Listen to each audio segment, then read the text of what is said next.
When I studied at Oxford, I happened to arrive at Oxford to do graduate work in the fall of 1973, which was a very good time to arrive at Oxford because in 1967, I had been a conservative Jewish kid in Philadelphia going to the Gratz College High School department, and everyone I knew, both at public school and in Hebrew school, was pro-Israel in 1967, which was pretty much the American position. In 1973, when I was at Oxford, almost everyone I knew either didn't care or was opposed to Israel. And the media, except one newspaper, were all anti-Israel. And this was an experience where the Jews who cared about Israel and the Israelis met each other immediately, and you felt isolated. And this was perplexity, and I made a kind of a little vow that as soon as I finished at Oxford, I was going to go to Israel. Whatever I was going to do next, I was going to do it in Israel. So I decided to do a PhD to study American Judaism, Dafka, at the Hebrew University, and that is my perspective on the Jewish world, that there are two centers in the Jewish world. There are two options for modern Jewish existence. One is what we call the emancipation option, where you try to make your best way as a diaspora minority in a democracy. The other is the Israeli option, the Zionist option, where you have statehood. And I do this PhD there. And I then come back to New York in 1978, and I'm blown away because most of the Jews, including most of the active Jews, are not that involved with Israel. This is borne out, by the way, in all the survey data. This is not just my anecdotal experience. All the survey data, going way back, when you ask a question like, how deeply concerned are you with Israel, never more than a third of American Jews will say they care a lot about Israel. Never more than a third, and usually less, will say they care a lot about Israel. And my experience was that a lot of Jews who cared were very pro-Israel, but it wasn't terribly important to them. So I am the point in my life where I'm dating seriously, and I have this notion that I'm not going to date a woman who is not going to make Aliyah with me, and the woman I meet has the same notion about the men that she dates. She grew up in young Judea, and so we make Aliyah in 1984, and I wrote a piece called Why I Am Making Aliyah, which got a lot of play and was translated into Spanish. And then our daughter was born there, and then 2 years later, we leave. I did not write a piece saying why I'm making Yeridah, but it wasn't for ideological reasons. But out of that experience came a book called Galut, Modern Jewish Reflection on Homelessness and Homecoming. And in a sense, this course is a précis of that book, this class. All right, fast forward. And I'm leading up to the kind of thought experiment that we're going to do in this class. I was in Israel 2 weeks ago for 4 days. In the time I was there, the decision about the wall happens, right? Sharing the Western Wall. I won't go into all the details. I think you're probably familiar with him. The Minister of Culture announces that the state will no longer provide grants to artists whom the state deems to be anti-Israel. That list includes Amos Oz, Aleph Bet Yeshua, David Grossman, and most of the leading lights of Israeli literature are deemed by the current Ministry of Culture to be anti-Israel, and she's no longer going to subsidize their works. Number 3, the Ministry of Education announces that it's going to remove from the list of approved books for the schools a book that shows a Jew and an Arab falling in love. Because this is unseemly, it should not happen, and it might encourage our students to do this, so we're not going to have it in the school system. There are all sorts of other things going on, and I'm saying to myself, everything that's happening here has its roots in the original founding arguments of the State of Israel and of Zionism. In other words, when this argument about the wall is happening, I'm seeing arguments that go back 100 years in the Zionist movement. And when the Minister of Culture does what she's doing, I see arguments going back 100 years. And so, on the one hand, I'm experiencing once again how complex Israel is and how difficult it is to keep up with. And you go back once every 6 months or once every year and you realize so much has changed since you've been there last, it seems folly to try to understand this complicated reality with all these fault lines, crisscrossing fault lines. Secular versus religious, different denominational streams, right, et cetera, left versus right. It seems ridiculous to try to understand these with any simplistic model. And yet, I'm also struck by how much the model explains, how much you can understand about Israel just by understanding the divisions in Zionism that go back to the very beginning of Zionism. The final word of preface to today is that the Jewish political philosopher Michael Walzer just came out with a book, which I recommend to you, called The Paradoxes of Liberation. It's a short book. Walzer is a very wise man. He writes very clearly. And the idea is that he's comparing three struggles for independence: India, Algeria, and Israel. All of them, a secular elite appropriates religious symbolism and religious longings to effect a nationalist transformation. In the Zionist case, it actually means picking up a people from one place and moving it to another for the most part. And in each case, some 30 years after the revolution is accomplished, the secular elite loses its power, loses its influence, and now the power that's on the upswing is the religious power in all three cases. So you have a Hindu nationalist party ruling in India. You have the Haredim back in the government of Israel, and the population that's hugely rising in Israel is the Haredi party. So their politics is in the ascendant. Somehow they're going to have more and more power as the years go by. And in Algeria, you have a military dictatorship which is preventing an Islamist revolution by force. It's the only way they're keeping it down, like in Egypt right now. Otherwise, the Islamists would long ago have taken over Algeria. And I'm saying to myself, this Walzer manages to explain a lot. He can't read Hebrew, but he's a smart guy, and he talks to people, and he understands a lot about Israel just by this one little model. So our question before us today is, how much of Israel, how much of contemporary Israeli society, politics, history, can we make sense of just by understanding these rifts, these dividing lines that are built into the very foundation of Zionism? It's as if your DNA is determining. We're going to look at chronologically the first. I gave you a Chad Am here. Now these, if you look at the text, so I think you all basically know who Chad Am was, and he was the founder of a school of Zionism called Tzionut HaRuchanit, which either translated as cultural or spiritual, and he wrote a number of essays. He edited a great Hebrew journal, and he was a prolific author. And my problem was I had to find a handful of paragraphs that say what I want to say. I didn't succeed very well. There are lots of things I would have wished to give you that I wasn't able to give you. So Chad Am is pushing something called the spiritual center. His notion of Zionism is there's going to be a Merkaz Ruchani, a spiritual center. A spiritual center is both a place that people live and an address. Chad Am believed that the revival of the Jewish people depended on the revival of Hebrew culture. The only place you're going to get Jews living their daily lives as Jews in the Hebrew language is going to be the land of Israel. So he predicted that once you had a center where Jews were living daily lives in the Hebrew language, that center would then produce culture and export it to the diaspora. So to the degree that the state of Israel has done that, it's a fulfillment of Chad Am's prophecy. But the spiritual center had another meaning. It was an address for people's longing. It was a case where people from afar would direct spiritual energy there, and spiritual energy would radiate back to them. So Chad Am did not expect most Jews to live in the spiritual center. Most Jews would live outside the spiritual center, but as it were, their spiritual center would be that place even if they weren't living there. So for him, the spiritual thing was a really important part of Zionism. And ironically, the movement inside Zionism, from the first Zionist Congress onward, that followed Chad Am was called Gegenwartsarbeiten, which means in German, the work of the present. The state, making a state, was regarded as a utopian enterprise for the distant future. The work of the present for the Zionist movement was reviving Jewish culture. He's comparing himself to, basically this artificial structure, he means Rabbinic Judaism. The Rabbinic Judaism of the diaspora or of exile. Built at a time when Messianic age was expected to dawn at any moment, was originally intended to serve only for a brief period. It has endured far too long. Now at last, it is in a state of advanced decay with cracks and fissures everywhere. So Chad Am is part of a widespread critique, almost a universal critique on the part of Zionists of diaspora. Right? And this is something that diaspora Jews have to understand, which is often hard for us to understand.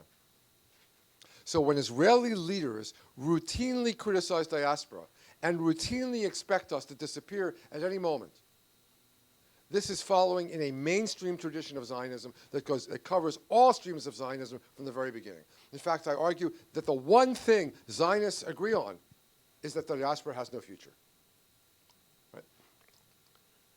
So once again, spiritually minded Jews have revived the political asceticism of the Essenes. All right, so now there are some Jews we call spiritually minded Jews, and it's good to be spiritually minded, except they go too far.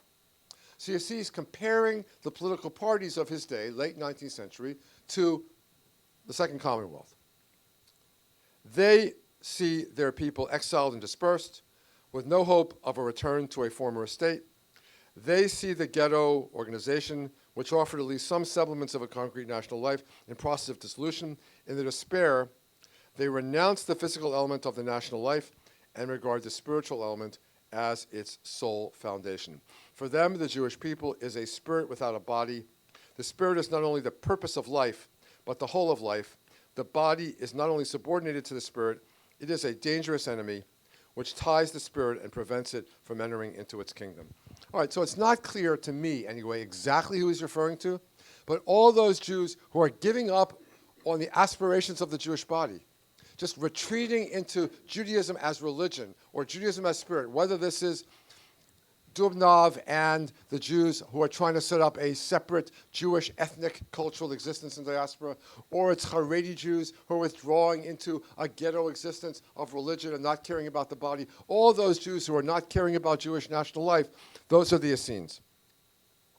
As might have been expected, the reaction against this extreme theory has produced an equally extreme theory of the opposite side, and there has been a recrudescence of that political materialism which sees the physical organism, the Jewish state, as the be-all and end-all of Jewish life. All right, so here is Chad Ha'am's Bet Noir, the Jewish state. This is political Zionism. This is Herzl. Right? They see a Jewish state as the be-all and end-all. Notice they don't care about the spirit. They're just focusing on political materialism, the body. This development is still too recent to have run its full course, but its history, if history is any guide, we're entitled to believe that neither of these two extremes theories truly reflects the spirit of our people. Okay, so what do? You take your claim in the middle, you claim that you represent the spirit of your people, and you pronounce in advance that your opponents basically have no future. Right? They're gone. So here's a Chad Ha'am. The irony is wonderful, saying that political Zionism has no future. Right? Because it's ignoring the spiritual heritage. Both, you may believe, will disappear and make way for the only view that really has its roots in Judaism, his view, the view which was that of the prophets in the first Jewish state and of the Pharisees in the second. So he's claiming the mantle of the prophets and the Pharisees. He's saving Judaism. If, as we hope, there is to be a third commonwealth, its fundamental principle on the national as on the individual plane will be neither the ascendancy of body over spirit, nor the suppression of the body for the spirit, but the uplifting of the body by the Spirit. Uplifting of the body by the Spirit. All right, so if you think that the revival of Jewish culture has nothing to do with Zionism, Chad Ha'am says, you're mistaken and you're dooming the revival of the Jewish body. Right? Now, it's even clearer on the next slide. I'm just going to read this selection and then we'll stop. This is Chad Ha'am's reaction to the Zionist Congress. So everybody comes back from the Zionist Congress. They're all excited about Herzl, and this is Chad Ha'am's reaction. The truth is bitter, but with all its bitterness, it is better than illusion. We must admit to ourselves that the ingathering of the exiles is unattainable by natural means. Unattainable by natural means. We may, by natural means, someday establish a Jewish state. It is possible that the Jews may increase and multiply within it until the land is filled with them. I mean, all these biblical allusions you're seeing, right? But even then, the greater part of our people will remain scattered on foreign soils, which is true until the present day, and now it's barely true because something approaching 50% of the Jewish population of the world is in the state of Israel, and whether it's next year or the year after, 51% of the Jews in the world will be in the state of Israel, so it will no longer be true that the majority lives outside the state. To gather our scattered ones from the four corners of the earth, in the words of the prayer book, is impossible. Only religion with its belief in a miraculous redemption can promise such a consummation. And Ahad Ha'am, Arthur Hertzberg in his anthology calls him the agnostic rabbi. Ahad Ha'am was raised Orthodox and lost his faith, so he doesn't believe anymore in a God who can ingather the Jewish people. So if this is so, if the Jewish state, too, means not an ingathering of the exiles, but the settlement of a small part of our people in Palestine, then how will this solve the material problem of the Jewish masses in the lands of the diaspora? And the answer is, it will not. The material problem will not be ended by the establishment of a Jewish state, and it is indeed beyond our power to solve it once and for all. Even now, there are various means at our disposal to alleviate this problem to a greater or lesser extent, e.g., by increasing the proportion of farmers and artisans among our people in all lands, etc. Whether or not we create a Jewish state, the material situation of the Jews will always basically depend on the economic condition and the cultural level of the various nations among whom we are dispersed. Thus, we are driven to the conclusion that the real and only basis of Zionism is to be found in another problem, the spiritual one. But the spiritual problem appears in two different forms, one in the West and one in the East, which explains the fundamental difference between Western Zionists and Eastern Chibat Zion, love of Zion. Nordau, who is Herzl's number 2, political Zionist, Max Nordau. Nordau dealt only with the Western form of the problem, apparently knowing nothing about the Eastern, and the Congress as a whole, the Zionist Congress, concentrated on the first and paid little attention to the second. All right, so I'm now going to reiterate what he's talking about, and we'll see how relevant this is to us, even though the state is established. So Ahad Ha'am is wrong. The state gets established within 51 years of Herzl's book, of the Zionist Congress. Herzl's book, the Judenstaat, is 1896, the Zionist Congress is 1897, and 51 years later we get a state. He's wrong. He's not wrong that most Jews do not come to it, because a whole lot of Jews come to it, almost all of them because it's their best option, or their only option. But they do come. He's saying, correctly, that for the masses of Eastern Europe, this will not solve their problem. He's exactly right on that score, because the masters of Eastern Europe, Hitler kills most of them, and the ones that stay become caught in a communist dictatorship and can't get out. So he's absolutely right. The state does not solve that problem. And for the Jews of the West, for those who are assimilating, it gives them a reason for being, and it promotes Jewish identity. So if you look at American Zionism from the very beginning, read Brandeis, Louis Brandeis, who is an American political Zionist. So he's not a cultural Zionist. He's a follower of Theodor Herzl, who we're going to look at in 2 minutes. Political Zionism from the very beginning is about to solve a political problem. We'll get to that in a second. But the point is that for Brandeis, it's solving a problem for someone else. He doesn't have that problem. For Jews who are at home in the diaspora, as he is at home in America, there is no problem. So from the very beginning for Louis Brandeis, the meaning of Zionism is philanthropy. Philanthropy and political assistance to Jews who need it. We don't need it. We're fine. So the job of American Zionism is to help Jews who do need it. But Ahad Ha'am is saying, for Jews in the diaspora, they're not going to be proud Jews. Why? Because they're losing their faith. They're losing their faith. He sees it as inevitable that modern Jews will lose faith as he did. So if you're losing faith, what's the purpose of your identity? He realizes, I should say, he thought, but I think he was correct, so I'm saying he realizes that supporting this Jewish state is going to build identity for the Jews of the diaspora and make them stronger Jews.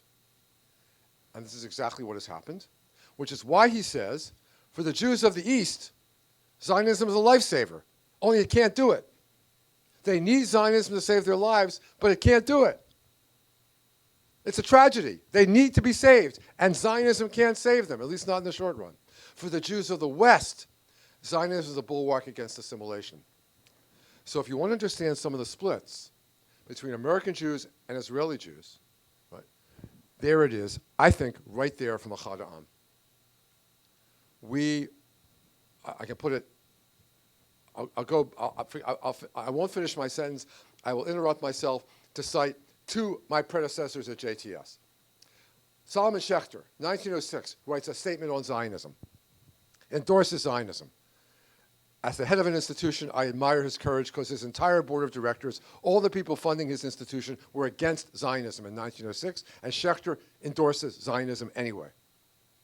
But how does he endorse it? In an Echad Ha'am way. He says, we are going to be stronger Jews here because they are going to revive our spirits.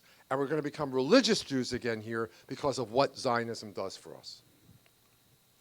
So Schechter is an Echad Ha'amist. He doesn't think he's solving the Eastern European Jewish problem. He's solving the American Jewish problem by giving Jews a source of pride and identity in being Jewish, which they will get from Zionism. Mordechai Kaplan, another great seminary professor, writes a book in 1955 called A New Zionism, in which the key line, I quote it in Galut, but I won't take the trouble to look it up here. I will paraphrase it, but I'm quoting it almost exactly. The purpose of Zionism has to be to give meaning to Jewish life everywhere. So imagine the purpose of Zionism is to give meaning to Jewish life here in the New York City metropolitan area. Not to build a state, not to ingather exiles from the four corners of the earth, not to save Jews who are persecuted, have no refuge. The meaning of Zionism is to give us pride and reason for being Jews in Stamford, Connecticut. Kaplan was not a fool, he was dead serious. So you see that there's a gap built in from the very beginning, which Echad Ha'am puts his finger on. Then the question is, what's going to be the meaning of this once there's a state? What is the meaning of cultural Zionism once there's a state? Well, we'll get to that in a minute. But first, we're going to pause for a minute after Echad Ha'am. We're going to go to Theodor Herzl. And then we're going to go to the religious Zionists. And then we'll see where we are. And then we'll fast forward to the present day. All right, have I lost anybody yet? Are there any questions or comments? Yes. The question was, why was the board of directors opposed? Because most American Jewish leaders were opposed. Orthodox leaders, for a reason we'll get to. Reformed Jewish leaders, because as I said, this is not for us. You want to be a Zionist in the sense that you are saving Jews who are not in America, who are not at home, and you want to give them a home somewhere else as good as the one that we have in the United States. Go ahead. That's okay. But to say that the Jewish people is a people and that we're somehow in exile and that our redemption, someday we're all going to be gathered in Palestine, in Zion, from the four corners of the earth. If this is what you're saying, they wanted nothing to do with this. And the price, as we're going to see, I can't really answer your question without going to Herzl. But for Herzl, anti-Semitism is built in. You know how you can understand this better? I was going to do this after we did Herzl. After, when the first Paris bombings took place, Bibi Netanyahu goes to Paris, right? Remember this? And he gives a speech in the French synagogue, in the Parisian synagogue, and what does he say to them? Come to Israel, come home. Because where he's coming from is where Herzl's coming from. You want to stay here, fine, but you should understand you're deceiving yourselves. This is your lot. Anti-Semitism and assimilation are the lot of diaspora Jewry, and if you think you're exempt, these killers have just proved to you that you're not exempt. You want to be at home, there's only one place you can be at home, come to Israel. Exactly, and you had a movement called the American Council for Judaism, which was based in the Reform movement, actually in San Francisco, and they argued, this is our country, this is our future, so if Zionism means that we're not at home, then Zionism is wrong and we're going to oppose it. So Schechter's board opposed it for that reason. And he was not a flaming political Zionist. He actually, in the course of his essay, though, he praised the political Zionists. He was an Echad Ha'amist. He was a spiritual Zionist. He thought that Zionism was going to revive the Jewish spirit throughout the world. And that needed reviving because he saw assimilation before his very eyes.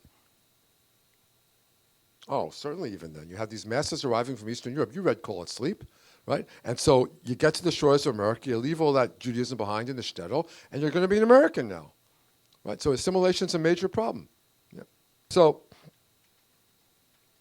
I just took 3 selections at random from the Judenstaat, the Jewish state. Anti-Semitism is a highly complex movement, which I think I understand. I approach this movement as a Jew, yet without fear or hatred. I believe that I can see in it the elements of cruel sport, of common commercial rivalry, of inherited prejudices, of religious intolerance, but also of a supposed need for self-defense.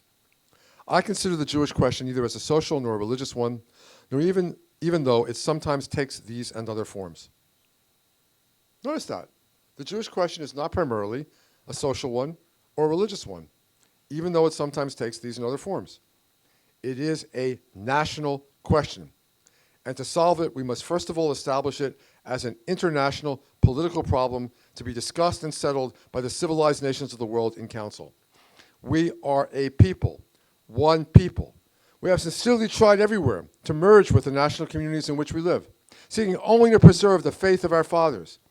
It is not permitted us. In vain are we loyal patriots, sometimes super loyal. In vain do we make the same sacrifices of life and property as our fellow citizens. In vain do we strive to enhance the fame of our native lands in the arts and sciences or her wealth by trade and commerce. In our native lands where we have lived for centuries, we are still described as aliens, often by men whose ancestors had not yet come at a time when Jewish sighs had long been heard in the country. The majority decide who the alien is. This and all else in the relation between our peoples is a matter of power.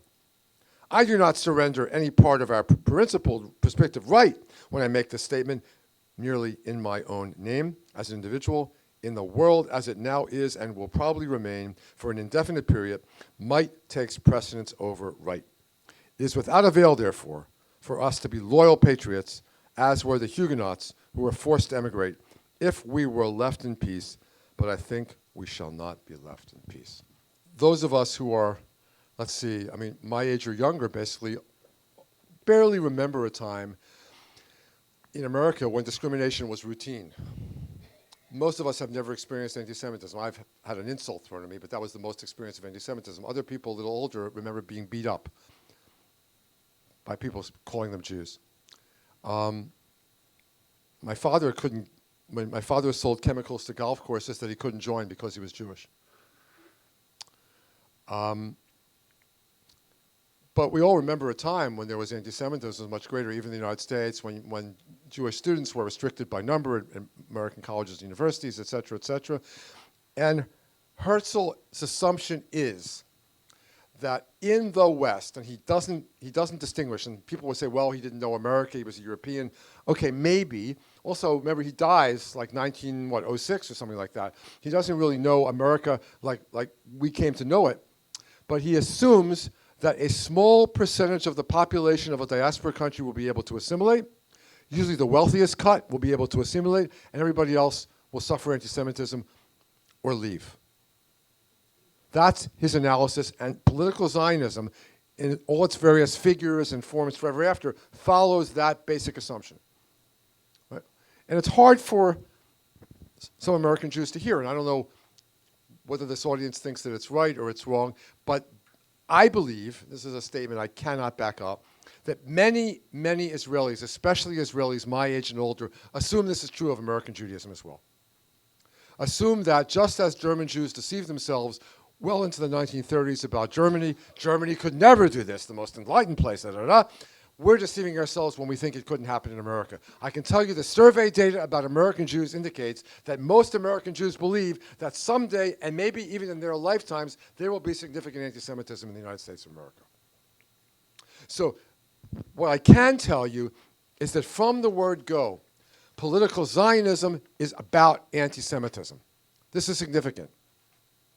And they're saying with Herzl, it's not just a religious problem, and it's not just a social problem. It is a national problem. We are a people, one people. And as long as that's true, you will not be accepted by this other people. I can tell you also, as a scholar of a corpus of writing that I call modern Jewish thought, except for the political Zionists, there is no figure, no school of thought in modern Jewish thought which puts the problem of anti-Semitism front and center. Martin Buber, here and there, talked about anti-Semitism. Abraham Joshua Heschel, here and there. Joseph Soloveitchik, Emil Fackenheim. Go down the list. They talked about anti-Semitism, but it's not a major subject for anyone. It's like the obstacle. Okay, you have to get past it. You have to deal with it. But it's not a major subject. For political Zionism, anti-Semitism is the major subject. It's where it starts. And the rest of us are deceiving ourselves because we're not looking at it. The best expression in English that I know is Ruth Weiss. Look at Ruth Weiss's writings and commentary and elsewhere, and she wrote a book, The Political Something or Other of the Jews, and she says on page 1, correctly, that modern Jewish thought as a whole has looked away from the problem of anti-Semitism. Only Zionism of this kind has looked it square in the face and said it's inevitable. You're in diaspora, you're going to have anti-Semitism. There's a wonderful essay by Aleph Bet Yehoshua, who on this score is really, really a political Zionist, despite the fact that he's a man of great culture. He's a political Zionist. He thinks we're all deluded. And he says, for a Jew in the diaspora to complain about anti-Semitism is like a person who walks out in the middle of a busy freeway and complains the drivers don't swerve to the right and the left to avoid him. This is a fundamental rift here. We do not see the, if you see the world this way, then you can say, okay, I'm going to do my best. I'm going to stay here as long as I can. Or maybe I'll buy a house in Israel and I'll have a house here as well. I'll hedge my bets a little bit. Or I'll hope my children and grandchildren end up there because they have a future and we don't. And these are all positions I hear from American Jews. But Herzl's principled position is that Zionism is first and foremost a political solution to a political problem. And that's different than a Chad Am. I hope you all see the difference. And this has ramifications. And then the only question is, if it's political, okay, there's political right and there's a political left. So there are socialists and there are capitalists. And there are people who want to have this policy toward the Arabs and people who want to have this policy toward the Arabs. But left and right have in common what Nachum Sirkin, the socialist founder of Socialist Zionism, and Vladimir Jabotinsky, Menachem Begin's mentor, the head of revisionism on the right, what they have in common is this belief that essentially it's a political problem. To the present day, it's a political problem. And all this other stuff is very nice, but basically we're talking politics here. Political problems demand political solutions. Yes, in the back. How would Herzl respond to the fact that we now have a Jewish socialist running for president of the United States, and what would Herzl think of that? And Herzl, I think, I usually don't play, like, when I don't think the answer is clear, I don't go for it, because you never know how people who lived in the past are going to respond to the present. But in this case, no, what I think we're not going to do that right now, but later. But what Herzl would say is that in every diaspora, there's a certain cut of people who can assimilate. Now, you may not know this, but in the Franco-Prussian War of 1870, Jews figured really prominently. I think the French defense minister, whatever it was called, the Secretary of War, was a Jew. There were Jews in the French government. They were very influential in France in the 19th century, and that's why he was so shocked by the Dreyfus affair. I remember several years ago, the LA Times ran a blatantly anti-Semitic cartoon. And Rabbi Ed Feinstein, a friend of mine, wrote a letter to the children in his school saying, I never, ever thought I was going to have to write this letter to the children in my community. This is what anti-Semitism looks like. And here it is in the LA Times. Right? There are instances. Herzl would not be surprised if there were anti-Semitic manifestations against Bernie Sanders. It's neat that he's chosen to attack Wall Street from this point of view, right? Because Wall Street is the Jew. So you have the Jew attacking Wall Street in the name of socialism. But we had this in the 19th century also, right? Jews are attacking socialists, Jews are socialists, Jews are attacking, it's complicated. I'm going to take the question back to this other level, the Zionist theory level, or the Jewish thought level. Our question has always been, the historians of American Jewry and American Judaism, and I'm one of them. I wrote a book, my dissertation book was a book about American Jewish thought on the subject of the chosen people. Because we couldn't simultaneously say that we're God's chosen and hope to be accepted among the people whom we were chosen from among, as it were. It was a public relations problem. And so that bit of theology had to be explained. Here's where the doctrine of American exceptionalism comes in. The question facing historians of American Jews, like this is a question Jonathan Sarna thinks about very eloquently, as a historian of American Jews, but as someone who knows modern Jewish history. Is America the exceptional case? Or is America, sooner or later, going to follow the same pattern that other modern Jewish societies and cultures followed? And you can make the argument both ways. There are respects in which I think we're very similar, to other modern Jewish cultures and societies, and there are respects in which we're different. And one of the ways in which we're different is that America is a multi-ethnic, multicultural democracy. And Germany was not, and France was not, right, et cetera. And Hungary was not. So we would argue that it's different for that reason. And the fact that if you read Robert Putnam's book, American Grace, came out a couple years ago, the political scientist Robert Putnam. In this book, different religious groups rate other religious groups in terms of how much they favor them. We are the most liked people of all. People like us more than any other religion, which is one clue to why they're happy to marry us. Seriously. So if you're liked and people want to marry you, chances are you'll marry them. That's a problem that Herzl didn't have on a massive level, you're right? And one would argue that that changes the political culture of the Jews.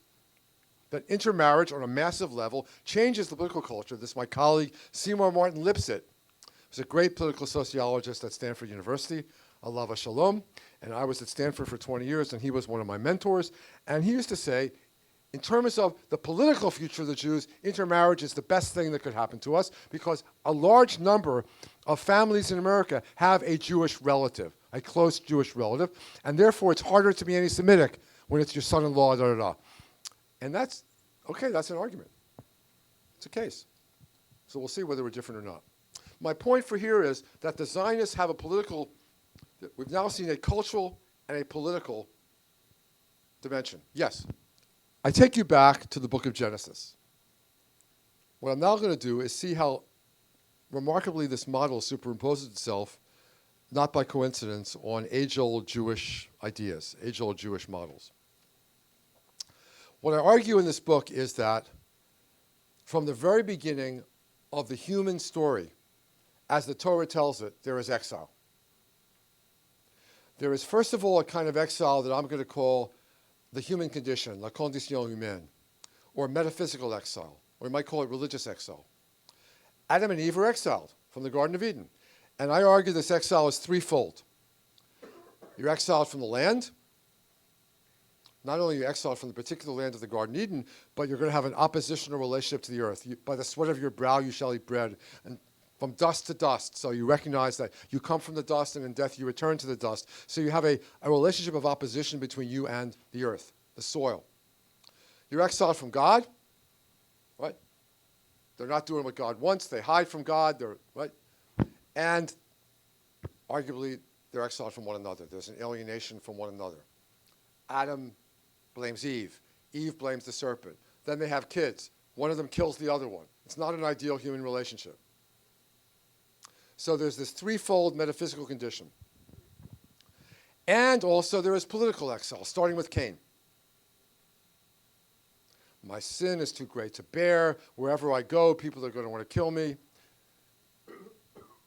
I don't have the time now, but I would analyze, and I do in the book, all these wonderful stories in the book of Genesis as stories of political exile. Lech Lecha, wonderful. Abraham goes to the promised land. A handful of verses later, literally a handful of verses later, he's already going down to Egypt. And what does he do the first thing he goes down to Egypt? What's he do the first thing he goes down to Egypt? Tells Pharaoh Sarah's his sister, not his wife, because if they think he's his wife, Pharaoh's going to kill her to get to him. So Pharaoh does take Sarah, and the commentators differ as to how intimately Pharaoh knows Sarah, but it's a terrible thing. Shocking, and powerlessness, and people pay the price, and there's a moral price, we would say. And then there's a second story, right?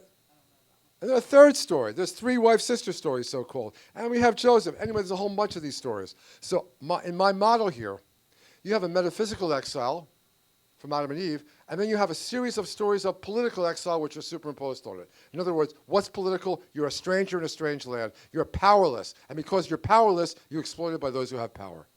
Just as Herzl said you would be. This is the first of the 5 books of the Torah. You go to the last of the 5 books of the Torah, the Jews are preparing to come home.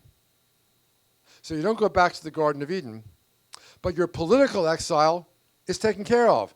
You're not a slave to Pharaoh. You're not a minority in the land of the Philistines. You are at home in your own land, where you are going to be the masters. You are going to be settled on the land.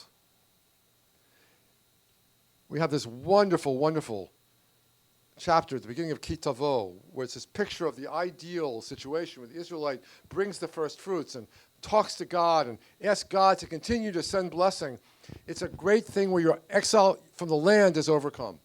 And it's an ideal society, so your exile from one another is overcome. So what I argue here is that the political homecoming of Deuteronomy is the exact reversal of the political exile of the book of Genesis. These are themes throughout the book, throughout Jewish history, throughout Jewish thought. But there's as much as you can, Deuteronomy, Torah overcomes the metaphysical exile. As much as you can be at home in the world, you're at home. So your political exile is overcome, your metaphysical exile is overcome. And from that moment onward, Jews understand, oh yes, I have to remember posterity here. From that moment onward, Jews understand return to the land, ingathering of the exiles, as a political homecoming that is tied to the metaphysical homecoming of Mashiach, of Messiah. So isn't it nice that you find these two different kinds of exile and these two different kinds of homecoming in the Torah, in Jewish tradition, and they're recapitulated in Zionism? And not only that, the Zionists grew up mostly in religious households, and they knew their sources. And so, when a Zionist thinker, a political Zionist thinker, like the philosopher Yaakov Klotzkin, describes exile, he's not a believer anymore. He's lost his faith, but he draws on biblical quotations. He makes arguments whose normative force depends on the religious sources, just like Michael Walzer said he would. Everybody with me? So you have this political Zionism and you have a spiritual Zionism which directly echoes the political language of the Torah and of Jewish tradition and the religious language of the Torah and of Jewish tradition. And having said that, we're now ready for our third set of sources, which are religious Zionism. And I have two sources here, one from a rabbi named Shmuel Moliver, who could not make the first Zionist Congress, but he sent a representative, and his speech was read, and one by Rav Kook, the father, Rav Kook. Here's Moliver, and I could have taken Yitzchak Reines, I could have taken another founder of Mizrahi, of religious Zionism. It is essential that the Congress unite all sons of Zion, all B'nai Tzion, who are true to our cause to work in complete harmony and fraternity, even if there be among them differences of opinion regarding religion. Our attitude toward those among us who do not observe the religious precepts must be, as it were, as if fire had taken hold of our homes, imperiling our persons and our property. Under such circumstances, would we not receive anyone gladly and with love, who, though invidious in our eyes, came to rescue us? Is this not our present plight, my brethren? Okay, so he's obviously opposing, I say obviously, I assume that this group knows this, that he's opposing the vast majority of religious Jews, of Orthodox Jews, who are opposed to Zionism on principle because, as I said a moment ago, political homecoming and metaphysical homecoming have to come together. In other words, you can't come home politically until the Messiah takes you there. So we have to wait in exile until the Messiah takes us there. And what's more, how can you cooperate with these atheists like Herzl and these pig farmers like the early kibbutznikim? How can you do that if you're Orthodox? And he's answering them. And it's a halachic answer. I don't have the source here, but there's a halachic answer. A fire. Okay, your house is burning down. And you know, like, examine the tzitzis, so the people who are going to help you put out the fire. First you put out the fire, and then you worry about what you're going to do with the house.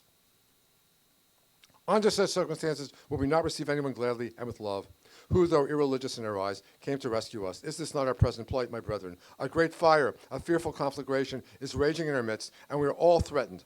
Our enemies have multiplied until they surpass many millions. Were it not for the fear of the police, they would devour us alive. Another rabbinic reference. If brethren put out their hands to us in aid, doing all in their power to deliver us from our dire straits, are there such among us who would dare spurn them? If all factions would really understand this thought, this covenant of brothers will surely stand. Now, all sons of Zion must be completely convinced and must believe with a perfect faith that the resettlement of our country, i.e. the purchase of land and the building of houses, planting of orchards, cultivation of the soil, is one of the fundamental commandments of our Torah. So if you're going to be part of this movement of B'nai Tzion, Chovevei Tzion, you should believe that this is fulfilling the commandments of the Torah. Some of our ancient sages even say it's equivalent to the whole law, for it is the foundation of the existence of our people. A true lover of Zion is a man who believes this with all his heart and soul. Whoever assists us and does not hold this faith is comparable to one who contributes to a cause in which he does not really believe. All right, so if you're going to be in this inner circle of B'nai Tzion, you really should believe that you're doing a mitzvah here. But if you don't, we'll cooperate with you anyway until the fire is put out, and then we're going to fight with you over what the house is for. But right now, we want their help. So the point I'm making here, this kind of religious Zionism, which has gradually lost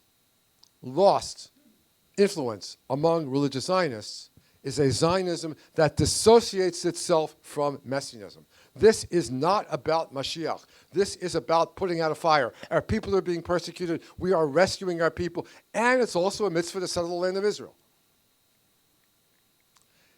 It's easy with historical Monday morning quarterbacking to say, this was a problem this was a solution that could not last, that this was a tension that wouldn't stand. But maybe it could. In other words, why is it a tension that couldn't stand? Because you're drawing on deep religious energies in your tradition, which are messianic energies, which associate the return to the land with Mashiach, and you're saying one has nothing to do with the other.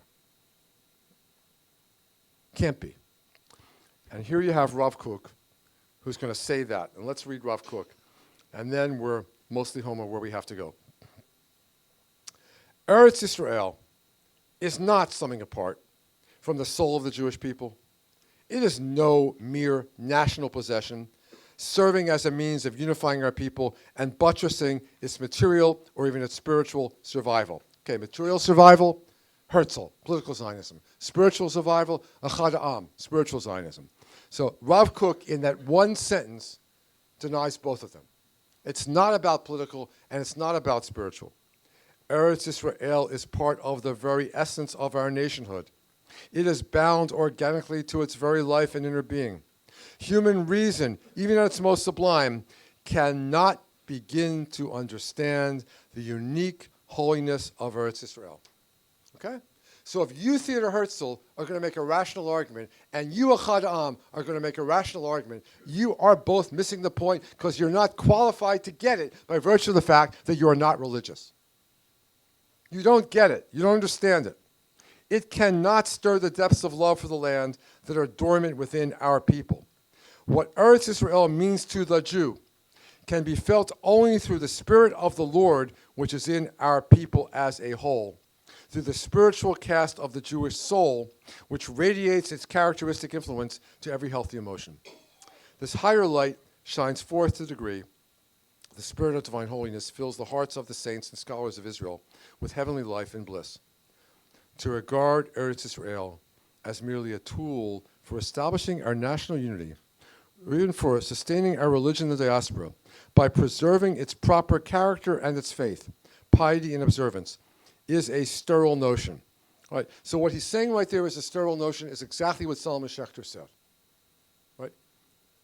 Solomon Schechter regarded Yisrael, well, he wouldn't say it's merely a tool, but he said it's a way of sustaining our religion in the diaspora by preserving its proper character and its faith, piety, and observances, is a sterile notion unworthy of the holiness of Eretz Israel. A valid strengthening of Judaism in the diaspora can come only from a deepened attachment to Eretz Israel. The hope for the return to the Holy Land is the continuing source of the distinctive nature of Judaism. The hope for the redemption is the force that sustains Judaism in the diaspora. The Judaism of Eretz Israel is the very redemption. Is the very redemption. So then, I would say your only question is whether this is Reshit Smichat Gulatenu, the beginning of the flowering of our redemption, or as Rav Kook's son proclaimed after 1967, we're in an advanced stage. The way he put it was, My father said we're in the prose door that leads to redemption. I'm telling you we're in the trachlin, the living room. This is the main event. This is it right here. We're living redemption right now. Read Yossi Klein Halevi's book about the 1967 war and the religious soldiers who were reconquering Jerusalem. They were enacting it. Right? It was happening right there. This was it. This is the days of Mashiach. And it's hard to have energies like this stored up in the tradition and not to loose them in this way. If Zionism does not find room in the world for Jews who don't live in Zion, how much more so will it not find room in the Jewish state for people who are not Jews? All of these problems, I would argue, are built into the sources that we saw. And this is mind-boggling to me that to an astonishing degree, the sources of Zionism up to Rav Kook, who died in, 1917, 1918. Is that right? The 30s, you're right, the 30s. He was chief rabbi from 1917 to 1931. You're absolutely right. Thank you. He died in the 1930s. So up to and including Rav Kook, like everything you need to know is there. So to me, this is the amazing thing about this model. It's not surprising it doesn't explain everything. But the surprising thing, the disturbing thing, is how much it does explain. Because you see that the rifts that are in Israel and between Israel and diaspora are there from the very beginning. And so to overcome them is going to be really hard work. But we'll have to, right? Ein brera. Thank you very much.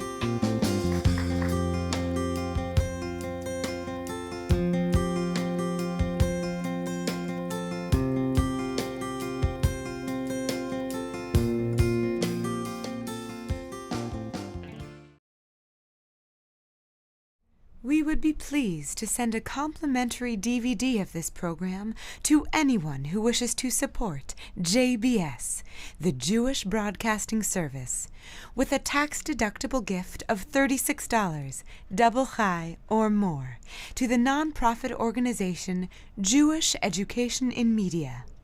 Simply visit the JBS homepage and click on the Donate button to make a donation by PayPal or your credit card. And please indicate the program for which you would like a DVD. Or you can send your tax-deductible check made out to GEM, Post Office Box 180, Riverdale Station, Bronx, New York 10471. And again, please remember to indicate which program you would like to receive with our compliments. And we thank you for your kind support.